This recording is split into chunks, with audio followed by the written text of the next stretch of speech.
Hi ಎಲ್ರಿಗೂ ನಮಸ್ಕಾರ. ಬನ್ನಿ ಇವತ್ತು ಹೀರೆಕಾಯಿ ಪಲ್ಯನ ಯಾವ ರೀತಿ ಮಾಡೋದಂತ ನೋಡೋಣ. ಯಾರೆಲ್ಲ ಫಸ್ಟ್ ಟೈಮ್ ನನ್ನ ಚಾನಲ್ನ ನೋಡ್ತಿದ್ರೆ ಎಲ್ಲರೂ ನನ್ನ ಚಾನಲ್ನ ಸಬ್ಸ್ಕ್ರೈಬ್ ಮಾಡಿಕೊಂಡು ವಿಡಿಯೋನ ನೋಡಿ.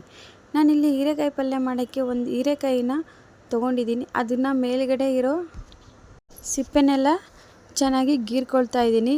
ನೋಡಿ, ಈ ಥರ ಎಲ್ಲನೂ ಚೆನ್ನಾಗಿ ಗೀರ್ಕೊಳ್ಬೇಕು. ನಾನಿವಾಗ ಪೂರ್ತಿ ಎಲ್ಲನೂ ಈ ಥರ ಗೀರ್ಕೊಂಡಿದ್ದೀನಿ. ಇವಾಗ ಇದನ್ನು ಚಿಕ್ಕ ಚಿಕ್ಕ ಪೀಸಾಗಿ ಕಟ್ ಮಾಡಿ ಇಟ್ಕೊಳ್ಬೇಕು. ನಾನು ಇವಾಗ ಎಲ್ಲನೂ ಚಿಕ್ಕ ಚಿಕ್ಕ ಪೀಸಾಗಿ ಕಟ್ ಮಾಡಿ ಇಟ್ಕೊಳ್ತಾ ಇದ್ದೀನಿ. ನೋಡಿ, ಈ ಥರ ಚಿಕ್ಕ ಚಿಕ್ಕ ಪೀಸಾಗಿ ಮಾಡ್ಕೊಳ್ಳಿ. ಈ ಹೀರೆಕಾಯಿ ಪಲ್ಯ ಚಪಾತಿ, ರೊಟ್ಟಿ, ಅನ್ನದ ಜೊತೆ, ದೋಸೆ ಜೊತೆ ತುಂಬಾ ಚೆನ್ನಾಗಿರುತ್ತೆ. ಒಂದ್ಸರಿ ನೀವು ಕೂಡ ಈ ಥರ ರೆಸಿಪಿನೇ ಟ್ರೈ ಮಾಡಿ ನೋಡಿ, ತುಂಬಾ ಚೆನ್ನಾಗಿರುತ್ತೆ. ನಾನಿಲ್ಲಿ ಹೀರೆಕಾಯಿ ಪಲ್ಯ ಮಾಡೋಕ್ಕೆ ಕಟ್ ಮಾಡಿ ಇಟ್ಕೊಂಡಿರೋ ಹೀರೆಕಾಯಿ, ಬೆಳ್ಳುಳ್ಳಿ, ಕರಿಬೇವು ಮತ್ತು ಕೊತ್ತಂಬರಿ ಸೊಪ್ಪು ತೊಗೊಂಡಿದ್ದೀನಿ. ನಾನು ಈರುಳ್ಳಿನ ಯೂಸ್ ಮಾಡ್ಕೊತಾ ಇಲ್ಲ. ಈರುಳ್ಳಿ ಬದಲಿಗಾಗಿ ನಾನಿಲ್ಲಿ ಬೆಳ್ಳುಳ್ಳಿನ ಯೂಸ್ ಮಾಡ್ಕೊತಾ ಇದ್ದೀನಿ. ನೋಡಿ, ಇವಾಗ ಎಣ್ಣೆ ಬಿಸಿ ಆದಮೇಲೆ ಸಾಸಿವೆ ಜೀರಿಗೆ ಹಾಕ್ಕೊಳ್ಳಿ. ಸಾಸಿವೆ ಜೀರಿಗೆ ಚಟಪಟ ಆದಮೇಲೆ ಅದಕ್ಕೆ ಬೆಳ್ಳುಳ್ಳಿನ ಹಾಕ್ಕೊಳ್ಳಿ. ಬೆಳ್ಳುಳ್ಳಿ ಹಾಕಿ ಅಡುಗೆ ಮಾಡೋದ್ರಿಂದ ಇವಾಗ ಬೇಸಿಗೆಗಾಲ ಅಲ್ವಾ, ಯಾವುದೇ ಒಂದು ಅಡುಗೆ ಬೇಗ ಕೆಟ್ಟೋಗೋದಿಲ್ಲ. ಸೊ ಈರುಳ್ಳಿ ಹಾಕಿದ್ರೆ ಬೇಗನೆ ಕೆಟ್ಟೋಗಿಬಿಡುತ್ತೆ. ಸೊ ಈ ಥರ ಬೆಳ್ಳುಳ್ಳಿ ಹಾಕಿ ನೀವು ಪಲ್ಯ ಮಾಡೋದ್ರಿಂದ ಬೇಗ ಕೆಟ್ಟೋಗೋದಿಲ್ಲ. ನೋಡಿ, ಇವಾಗ ಬೆಳ್ಳುಳ್ಳಿ ಎಲ್ಲ ಚೆನ್ನಾಗಿ ಫ್ರೈ ಆಗಿದೆ. ಇವಾಗ ಕರಿಬೇವು ಹಾಕ್ಕೊಂಡಿದ್ದೀನಿ. ಕರಿಬೇವು ಕೂಡ ಚೆನ್ನಾಗಿ ಫ್ರೈ ಮಾಡ್ಕೊಳ್ಳಿ.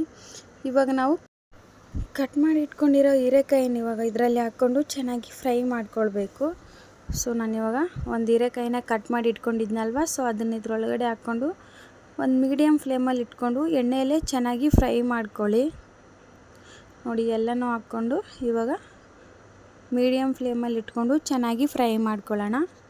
ತುಂಬಾ ಸಿಂಪಲ್ಲಾಗಿ ನೀವು ಈಸಿಯಾಗಿ ಈ ರೆಸಿಪಿನ ಮಾಡ್ಕೊಳ್ಬೋದು.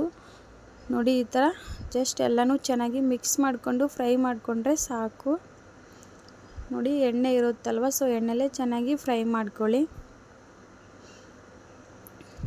ನೋಡಿ, ಇವಾಗ ಎಲ್ಲನೂ ಚೆನ್ನಾಗಿ ಮಿಕ್ಸ್ ಮಾಡ್ಕೊಳ್ಳಿ. ರೊಟ್ಟಿ ಜೊತೆ ಅಂತೂ ಈ ಹೀರೆಕಾಯಿ ಪಲ್ಯ ತುಂಬಾ ಚೆನ್ನಾಗಿರುತ್ತೆ. ಈ ಥರ ಮಾಡ್ಕೊಂಡು ತಿಂದರೆ ಒಂದ್ಸರಿ ನೋಡಿ, ನೀವು ಕೂಡ ಈ ರೆಸಿಪಿನ ಟ್ರೈ ಮಾಡಿ ನೋಡಿ, ತುಂಬಾ ಚೆನ್ನಾಗಿರುತ್ತೆ ರೊಟ್ಟಿ ಜೊತೆ. ಇವಾಗ ನೋಡಿ, ಇದು ಚೆನ್ನಾಗಿ ಫ್ರೈ ಆಗಿದೆ ಅಲ್ವಾ. ಮೀಡಿಯಮ್ ಫ್ಲೇಮಲ್ಲಿ ಇಟ್ಕೊಂಡು ಚೆನ್ನಾಗಿ ಎಣ್ಣೆಯಲ್ಲಿ ಹುರ್ಕೊಳ್ಳಿ. ಯಾವಾಗ ಇದು ಒಂದು ಸ್ವಲ್ಪ ಸಾಫ್ಟ್ ಅನಿಸುತ್ತೋ ಅವಾಗ ಇದಕ್ಕೆ ನಾವು ಉಪ್ಪು, ಖಾರ, ಅರಿಶಿನ ಎಲ್ಲನೂ ಹಾಕ್ಕೊಂಡು ಫ್ರೈ ಮಾಡ್ಕೊಳ್ಬೇಕು. ಸೊ ಇವಾಗ ಇದು ಚೆನ್ನಾಗಿ ಫ್ರೈ ಆಗಿದೆ, ನೋಡ್ತಾ ಇರ್ಬೋದು ನೀವು. ನಾನಿವಾಗ ಇದಕ್ಕೆ ಉಪ್ಪು ಹಾಕ್ಕೊಳ್ತೀನಿ. ಉಪ್ಪು ಹಾಕ್ಕೊಂಡು ಫ್ರೈ ಮಾಡಿಕೊಂಡ್ರೆ ಬೇಗನೆ ಫ್ರೈ ಆಗಿಬಿಡುತ್ತೆ. ಸೊ ಅದಕ್ಕೆ ನಾನಿಲ್ಲಿ ಒಂದರಿಂದ ಒಂದೆರಡು ಸ್ಪೂನಷ್ಟು ಉಪ್ಪು ಹಾಕ್ಕೊಂಡಿದ್ದೀನಿ. ಉಪ್ಪು ಹಾಕ್ಕೊಂಡು ಇದನ್ನು ಚೆನ್ನಾಗಿ ಫ್ರೈ ಮಾಡ್ಕೊಳ್ಳಿ. ಉಪ್ಪು ಹಾಕ್ಕೊಂಡ್ರೆ ಬೇಗನೆ ಹೀರೆಕಾಯಿ ಎಲ್ಲ ಫ್ರೈ ಆಗಿಬಿಡುತ್ತೆ. ನೋಡಿ, ಇವಾಗ ಚೆನ್ನಾಗಿ ಮಿಕ್ಸ್ ಮಾಡ್ಕೊಂಡಿದ್ದೀನಿ. ಇವಾಗ ಮಿಕ್ಸ್ ಮಾಡಿಕೊಂಡು ಇದಕ್ಕೆ ಅರಿಶಿನ ಪುಡಿನ ಹಾಕ್ಕೊಳ್ಳೋಣ. ನೋಡಿ, ನಾನಿಲ್ಲಿ ಇದಕ್ಕೆ ಒಂದು ಅರ್ಧ ಸ್ಪೂನಷ್ಟು ಅರಿಶಿನ ಪುಡಿನ ಹಾಕ್ಕೊಳ್ತೀನಿ.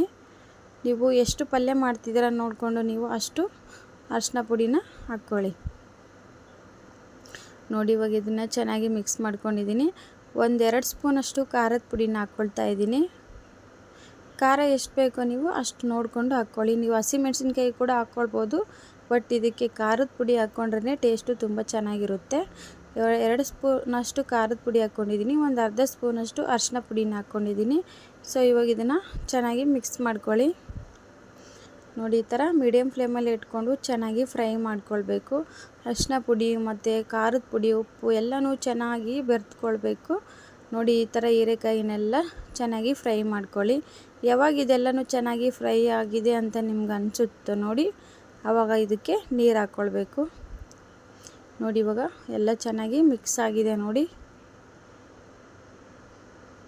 ಸೊ ಇವಾಗ ಅದೆಲ್ಲನೂ ಚೆನ್ನಾಗಿ ಮಿಕ್ಸ್ ಆಗಿದೆ. ಇವಾಗ ಇದಕ್ಕೆ ನೀರು ಹಾಕ್ಕೊಳ್ಳೋಣ.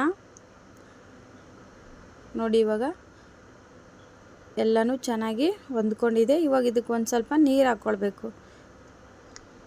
ನೀವು ಎಷ್ಟು ಪಲ್ಯ ಮಾಡ್ತಿದ್ದೀರ ನೋಡಿಕೊಂಡು ಅಷ್ಟು ನೀರು ಹಾಕ್ಕೊಳ್ಳಿ. ಜಾಸ್ತಿ ನೀರು ಹಾಕ್ಕೊಳ್ಳೋಕೆ ಹೋಗಬೇಡಿ. ಒಂದು ಸ್ವಲ್ಪನೇ ಒಂದು ಅರ್ಧ ಗ್ಲಾಸ್ ನೀರು ಹಾಕ್ಕೊಂಡು ಇದು ಹೀರೆಕಾಯಿ ಮುಳುಗೋಷ್ಟು ನೀರು ಹಾಕ್ಕೊಳ್ಳಿ ಸಾಕು. ನೀರು ಹಾಕ್ಕೊಂಡು ಇದನ್ನು ಚೆನ್ನಾಗಿ ಬೇಯಿಸ್ಕೊಳ್ಬೇಕು. ನೋಡಿ, ಇವಾಗ ಇದನ್ನು ಮಿಕ್ಸ್ ಮಾಡಿಕೊಂಡು ಒಂದು 5 ನಿಮಿಷ ಪ್ಲೇಟ್ನ ಕ್ಲೋಸ್ ಮಾಡಿಕೊಂಡು ಬೇಯಿಸ್ಕೊಳ್ಳೋಣ. ಲೋ ಫ್ಲೇಮಲ್ಲಿ ಇಟ್ಕೊಂಡು ಚೆನ್ನಾಗಿ ಕುದಿಬೇಕಿದ್ದು. ಹೀರೆಕಾಯಿ ಎಲ್ಲ ಸಾಫ್ಟ್ ಆಗಬೇಕು. ನೋಡಿ, ನಾನು ಒಂದು 5 ನಿಮಿಷ ಕುದಿಸ್ಕೊಂಡಿದ್ದೀನಿ. ನೋಡಿ, ಇವಾಗ ಸೊ ಒಂದು ಸ್ವಲ್ಪ ಕುದ್ದಿದೆ ಇದು ಚೆನ್ನಾಗಿ. ಇವಾಗ ಇದಕ್ಕೆ ಕಟ್ ಮಾಡಿ ಇಟ್ಕೊಂಡಿರೋ ಕೊತ್ತಂಬರಿ ಸೊಪ್ಪು ಹಾಕಿ ಚೆನ್ನಾಗಿ ಮಿಕ್ಸ್ ಮಾಡ್ಕೊಂಡಿದ್ದೀನಿ. ಹೀರೆಕಾಯಿ ಎಲ್ಲ ಸಾಫ್ಟಾಗಿ ಕುದ್ದಿದೆ. ಇವಾಗ ಒಂದು 2ರಿಂದ 3 ಸ್ಪೂನಷ್ಟು ಶೇಂಗಾ ಪುಡಿನ ಹಾಕ್ಕೊಳ್ತಾ ಇದ್ದೀನಿ. ಈ ಶೇಂಗಾ ಪುಡಿ ಯೂಸ್ ಮಾಡೋದ್ರಿಂದ ಟೇಸ್ಟು ತುಂಬಾ ಚೆನ್ನಾಗಿರುತ್ತೆ ನೋಡಿ. ಯಾವ ಪಲ್ಯಗಾದರೂ ಅಷ್ಟೇ, ಹೀರೆಕಾಯಿ ಪಲ್ಯಗಂತೂ ಶೇಂಗಾ ಪುಡಿ ಹಾಕಿದ್ರೆ ತುಂಬಾ ಟೇಸ್ಟ್ ಆಗುತ್ತೆ. ಇವಾಗ ಎಲ್ಲನೂ ಮಿಕ್ಸ್ ಮಾಡಿಕೊಂಡು ಮತ್ತೆ ಒಂದು 2 ನಿಮಿಷ ಲೋ ಫ್ಲೇಮಲ್ಲಿ ಬೇಯಿಸ್ಕೊಳ್ಳಿ. ನೋಡಿ ಇವಾಗ ಓಪನ್ ಮಾಡಿದ್ದೀನಿ ನೋಡಿ, ಹೀರೆಕಾಯಿ ಪಲ್ಯ ರೆಡಿಯಾಗಿದೆ ನೋಡಿ. ಸಾಕಿಷ್ಟಿದ್ರೆ, ಜಾಸ್ತಿ ಗಟ್ಟಿನೂ ಆಗಬಾರ್ದು, ನೀರು ಕೂಡ ಆಗಬಾರ್ದು. ನೋಡಿದ್ರಲ್ವ ಎಷ್ಟು ಸಿಂಪಲ್ಲಾಗಿ ಹೀರೆಕಾಯಿ ಪಲ್ಯ ಮಾಡ್ಕೊಳ್ಬೋದು ಅಂತ ನೋಡಿ. ಇವಾಗ ಇದನ್ನು ಹೀರೆಕಾಯಿ ಪಲ್ಯನ ಸರ್ವ್ ಮಾಡ್ಕೊಳ್ಳೋಣ. ಈ ರೆಸಿಪಿ ಏನಾದರೂ ನಿಮ್ಗೆ ಇಷ್ಟ ಆಗಿದರೆ ಒಂದು ಲೈಕ್ ಮಾಡಿ ಮತ್ತು ಕಮೆಂಟ್ ಮಾಡಿ, ಮತ್ತು ನನ್ನ ಚಾನಲ್ನ ಸಬ್ಸ್ಕ್ರೈಬ್ ಮಾಡ್ಕೊಳ್ಳಿ. ಇದೇ ಥರ ಸಪೋರ್ಟ್ ಮಾಡ್ತಾಯಿರಿ. ಎಲ್ರಿಗೂ ಥ್ಯಾಂಕ್ ಯು ಸೋ ಮಚ್. ಹೀರೆಕಾಯಿ ಪಲ್ಯ ರೆಡಿ ಆಯಿತು.